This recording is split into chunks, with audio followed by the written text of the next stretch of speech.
عرفات جاتے وقت نہایت ذوق اور شوق کے ساتھ تلبیہ کا ورد کرے اور عاشقانہ انداز و کیف و مستی کے عالم میں اللہ کی رحمت کے امیدوار بن کر عرفات کا قصد کرے، کیونکہ آج ہی کا دن پورے حج کا نچوڑ ہے، اس کے بغیر حج نہیں ہوتا۔ عرفات جاتے وقت کوئی خاص چیز لے جانے کی ضرورت نہیں ہے، صرف ایک زائد کپڑا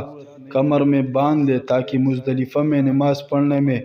اور بچھا کر بیٹھنے میں سہولت ہو، اور ایک تیلی لے لے تاکہ واپسی میں مزدلفہ سے کنکریاں چون کر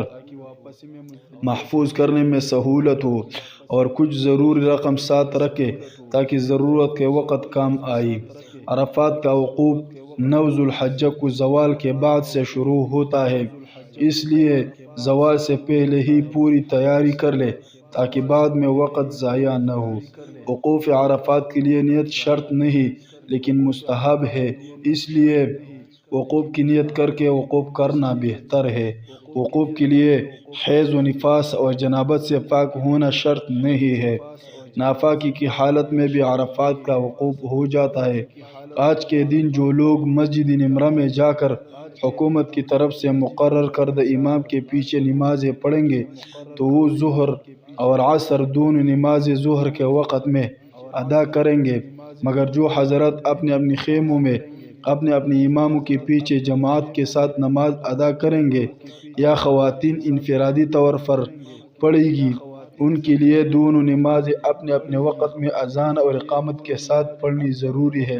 اگر ظہر کے وقت میں عصر کی نماز پڑھ لیں تو ان کی عصر کی نماز نہیں ہوگی۔ اس مسئلہ کا خاص خیال رکھیں کیونکہ بہت سارے سلفی اور دوسرے مسلک کے لوگ منظم طریقے سے سب ہی لوگوں کو ایک ہی وقت میں ظہر اور عصر کی نماز ایک ساتھ جمع کر کے پڑھنے کی تلقین کرتے ہیں۔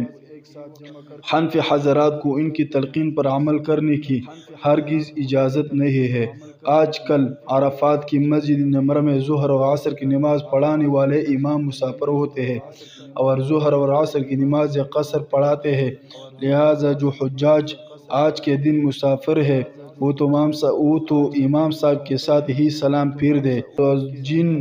حجاج کے 7 ذی الحجہ تک مکہ مکرمہ میں 15 دن ہو گئی وہ مقیم ہے، اور جن حجاج کے 7 ذی الحجہ تک 15 دن نہیں ہوئی وہ مسافر ہے، اور جو حجاج مقیم ہے وہ دونوں نمازوں میں امام صاحب کے سلام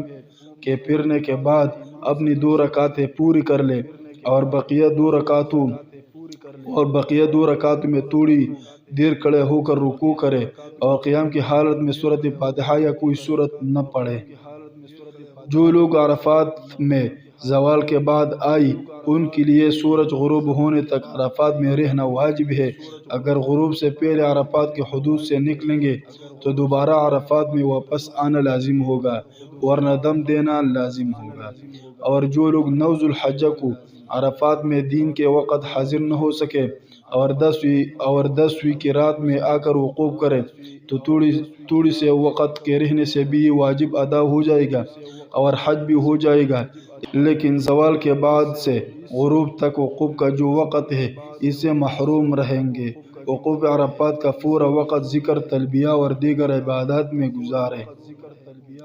البتہ جن لوگوں نے مسجد نمرہ کے امام کے ساتھ ظہر اور عصر کی نمازیں ایک ساتھ ادا کی ہے وہ اب کوئی نماز نہ پڑھے، اور خیموں میں رہنے والے حضرات ظہر سے عصر کے درمیان جتنی چاہے نمازیں پڑھ سکتے ہیں۔ آج کی قیمتی لمحات زندگی کے سب سے قیمتی لمحات ہیں، سستی اور غفلت میں ہرگز ضائع نہ کرے۔ بعض اوقات غروب سے کافی پہلے ہی مکتب کے آدمی حاجیوں کو بسوں میں بٹھانا شروع کر دیتے ہیں۔ اس وقت آپ یہ دیکھیں کہ آپ کی بس عرفات کے حدود کے اندر ہے یا نہیں۔ اگر عرفات کے اندر ہے تو بس میں بیٹھنے میں کوئی وقت قباحت نہیں ہوگی، لیکن اس میں بھی ذکر و اذکار اور دعا سے غافل نہیں ہونا چاہیے۔ اپنی سیٹوں پر بیٹھے بیٹھے دعا، استغفار، تلبیہ اور اذکار میں مشغول رہے اور سورج غروب ہونے سے پہلے عرفات سے نہ نکلے ورنہ دم دینا لازم ہوگا، اور اگر بس عرفات کے حدود سے باہر ہے تو غروب سے پہلے عرفات سے باہر جانے کی وجہ سے دم دینا لازم ہوگا۔ غروب ہونے اور رات آ جانے کے باوجود عرفات میں مغرب کی نماز ادا نہیں کی جائے گی، بلکہ مزدلفہ میں جا کر مغرب اور عشاء کی نماز ایک ساتھ ادا کی جائے گی۔